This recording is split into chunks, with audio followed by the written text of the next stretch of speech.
Hello everyone, পাথরকুচি 2.0 YouTube চ্যানেলে আপনাদের সকলকে স্বাগতম জানাচ্ছি।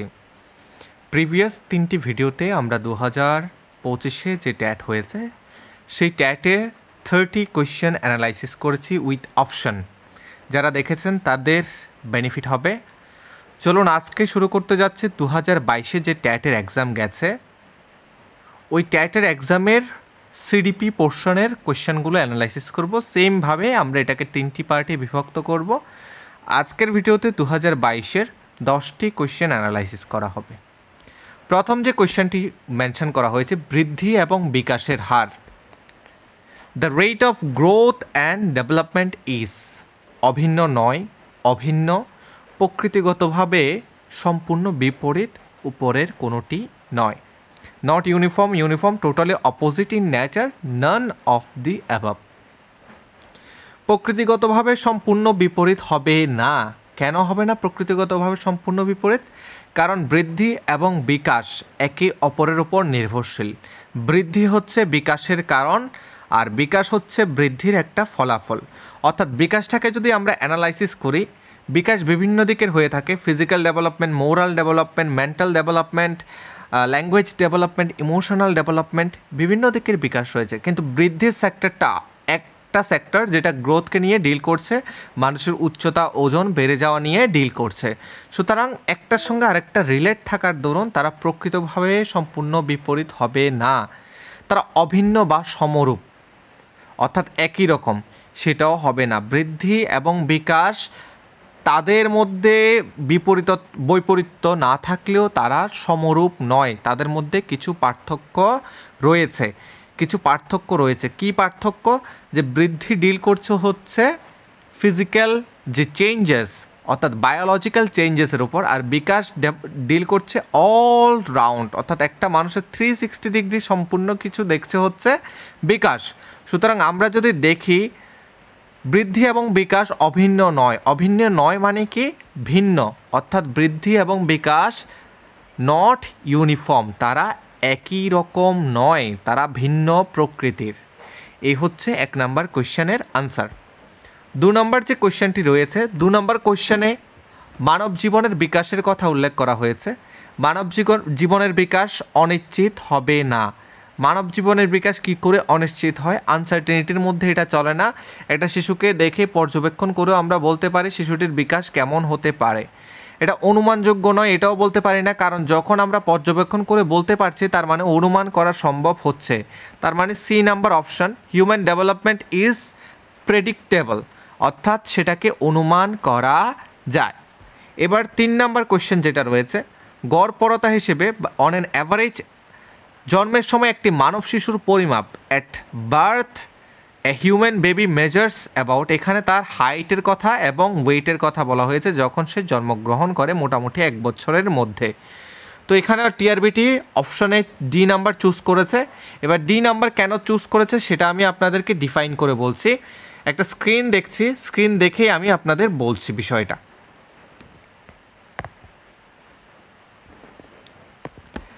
দেখুন, একটা নিউবর্ন বেবি যখন জন্মগ্রহণ করে তার অ্যাপ্রক্সিমেটলি যে হাইট রয়েছে সেটা 48.2 থেকে 50.8 সেন্টিমিটার, অর্থাৎ 19 থেকে 20 ইঞ্চি হয়। এটা নোট করে রাখবেন। 48.2 থেকে 50.8 সেন্টিমিটার কিংবা 19 থেকে 20 ইঞ্চি হয়। কখনো কখনো সেটাকে 47 থেকে 53 সেন্টিমিটারও ধরা হয়, কিংবা ইঞ্চিতে যদি বলি 18.5 থেকে 20.9 ইঞ্চিতে আমরা কাউন্ট করতে পারি একটা শিশুর হাইট। আর ওয়েটের কথা যদি বলি 2.5 কেজি থেকে 3.5 কেজির মধ্যে থাকা হয়। সুতরাং এখানে যদি আমরা দেখি এটার মধ্যে রয়েছে 4 থেকে 5 কেজি, সেটা হচ্ছে না। 40 থেকে 45 সেন্টিমিটার, সেটাও হচ্ছে না। 2 থেকে 3 কেজি, সেটা কাছাকাছি হলেও কিন্তু উচ্চতা যেহেতু হয়নি সেটাকে আমরা পিক আপ করতে পারবো না। উচ্চতা এটা যে 30-35 রয়েছে সেটা টোটালি ভুল। এখানে 50 থেকে 60 দিয়েছে আর 4 থেকে 5 দিয়েছে। সুতরাং এখানে কোনো অপশানই অ্যাপ্রোপ্রিয়েট নয়, আমরা উপরের কোনোটি নয়কে চুজ করব এবং এই মেজারমেন্টগুলো আপনি একটু নোট আউট করে রাখবেন। 4 নাম্বার কোয়েশ্চেন যেটা রয়েছে, 4 নাম্বার কোয়েশ্চেনে কি বলা হয়েছে, বংশগতির সাথে সম্পর্কিত theory of continuity of germ plasm এর প্রবক্তা হলেন। The theory of continuity of germ plasm in connection with heredity was proposed by, কে দিয়েছেন? ডারউইন দিয়েছেন কি? আচ্ছা, ডারউইনের তথ্যের মধ্যে আমরা বিবর্তনবাদ বা ইভলিউশনের থিওরি দেখতে পাই, যেটাতে তিনি আমরা মানুষের যে গ্রোথ বা বিভিন্ন প্রাণীর যে ডেভেলপমেন্টটা হয়েছে, যে ইভলিউশনটা হয়েছে, সেটা আমরা দেখতে পাই। এবং ওনার একটি স্পেশাল বই রয়েছে, বইটি আমাদের এক্সাম পার্সপেক্টিভে important, on the origin of species, on the origin of species. এটার প্রকাশকাল হচ্ছে 1859। সুতরাং ডারউইন এখানে আমাদের আনসার হচ্ছে না। আনসার কি হবে? The theory of continuity of germ প্লাজমের যদি কথা বলে তাহলে ওয়াইসম্যানের কথা আমরা মনে রাখবো।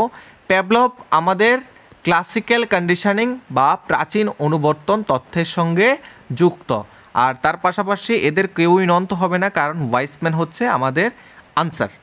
4 নাম্বারের পর আমরা চলে যাব 5 নাম্বারে। দেখুন, এই প্রশ্নগুলো আনপ্রেডিক্টেবল প্রশ্ন, এইরকম টাইপের প্রশ্ন। আমরা জানি না কোন কোটেশনটা তারা তুলে দিতে পারে, এবং এটার জন্য স্পেসিফিক কোনো বই নেই। কোয়েশ্চেনটার মধ্যে কি বলা হয়েছে? The environment is everything that affects the individual accept his jeans, অর্থাৎ আমাদের পরিবেশ ওই সব কিছুই যেগুলো আমাদের জিনকে ইম্প্যাক্ট করছে না। এই জিন ছাড়া অন্য সমস্ত বিষয়ের কথাই বলা হচ্ছে, মানে উইথাউট জিন আর বাকি সমস্ত বিষয়গুলো আমাদের এনভায়রনমেন্টের মধ্যে আসছে। The environment is everything that affects the individual, প্রত্যেকটা মানুষকে আবার ইম্প্যাক্টও করে, ইন্ডিভিজুয়াল ব্যক্তিগত বৈষম্যের কথাও বলা যায়। উডওয়ার্ড অ্যান্ড মার্কুস বলেছে আমাদের যে বিকাশটা হয় সেটা বংশগতি এবং পরিবেশের মিথস্ক্রিয়ার ফলে হয়, অর্থাৎ তাদের মতে আমাদের যে বিকাশ প্রক্রিয়াটা রয়েছে সেটা বংশগতি এবং পরিবেশের মিথস্ক্রিয়ার ফল বা গুণফল। ডগলাস অ্যান্ড হল্যান্ড টোটালি এটার সঙ্গে যুক্ত ছিলেন না। আমাদের আনসার হবে বোরিং, ল্যাংফিল্ড অ্যান্ড ওয়েল্ড। এবং এসব ধরনের প্রশ্ন আনপ্রেডিক্টেবল বলা যায় না, সুতরাং আমরা এগুলো ডিল করার ক্ষেত্রে একটা টেকনিক অ্যাপ্লাই করতে পারি।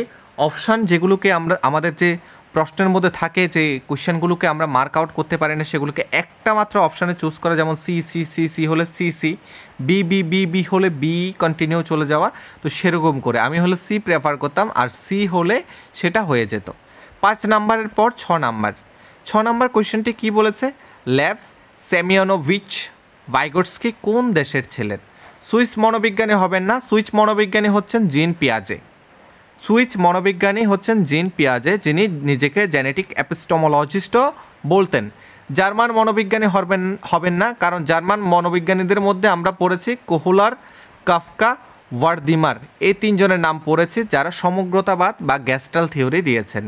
আমেরিকান মনোবিদ হবে না, আমেরিকান মনোবিদের মধ্যে বিএফ স্কিনার রয়েছে, থর্নডাইক রয়েছে, সুতরাং আমেরিকান মনোবিদও হচ্ছে না। থর্নডাইকের কথাটা শিওর বলতে পারছি না, আপাতত বিএফ স্কিনারের কথা আমরা শিওর বলতে পারছি। আপনারা একটু থর্নডাইকের যে দেশটা এটা মার্ক আউট করে নেবেন। সুতরাং উপরের কোনোটি নয় হবে আনসার। তাহলে ভাইগোটস্কি কোন দেশের ছিলেন? তিনি ছিলেন রাশিয়ান সাইকোলজিস্ট, রাশিয়ান সাইকোলজিস্ট। এরপর আসছে কি পিয়াজের পুরো নাম। এই হচ্ছে আজে বাজে প্রশ্ন, এগুলোর কোনো মানেই হয় না সত্যি কথা বলতে। এই পিয়াজের পুরো নাম হচ্ছে জিন উইলিয়াম ফ্রিচ পিয়াজে। এই হচ্ছে পিয়াজের পুরো নাম। তিনি সুইস জৈব বিশরদ। পিয়াজে ছিলেন একজন কোন জৈব বিশরদের কথা বললাম? সুইস জৈব বিশরদ। দেখুন, রাশিয়ান সাইকোলজিস্ট আমাদের প্রয়োজন নেই, রাশিয়ান সাইকোলজিস্ট আমরা এখন পড়লাম যে কে পিয়াজে, সরি ভাইগোটস্কি। কোরিয়ান সাইকোলজিস্টের প্রয়োজন নেই। আর এখানে একটা জিনিস আমি এখন মাথায় এসছে, আমেরিকান সাইকোলজিস্টের মধ্যে আমরা কোহলবার্গকেও রাখবো, লরেন্স কোহলবার্গকেও রাখবো। বিএফ স্কিনারের পাশাপাশি লরেন্স কোহলবার্গকেও রাখছি। তো পিয়াজে একজন সুইস সাইকোলজিস্ট, অর্থাৎ সুইজারল্যান্ডের মনোবিজ্ঞানী। এরপর 8 নাম্বারের পর 9 নাম্বার কোয়েশ্চেন, কোহলবার্গ কোন দেশের ছিলেন? এখন বললাম আমেরিকান সাইকোলজিস্ট ছিলেন কোহলবার্গ, আমেরিকান সাইকোলজিস্ট।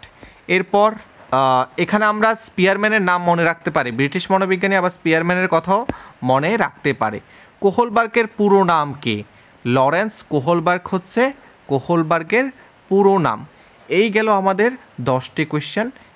যদি আমরা এই লেভেলটা দেখি, প্রথম 10টি কোয়েশ্চেনের মধ্যে আমাদের ডিল করতে একটা কোয়েশ্চেনের জন্য খুব বেশি ভাবতে হয়েছে, সেটা হচ্ছে যে একটা কোটেশন ছিল সেটা, এবং তার পাশাপাশি একটা ফ্যাক্টের কথা মনে রাখতে হয়েছে যে একটা শিশু যখন জন্মগ্রহণ করে তার অ্যাপ্রক্সিমেট উচ্চতা এবং হাইট কত হয়।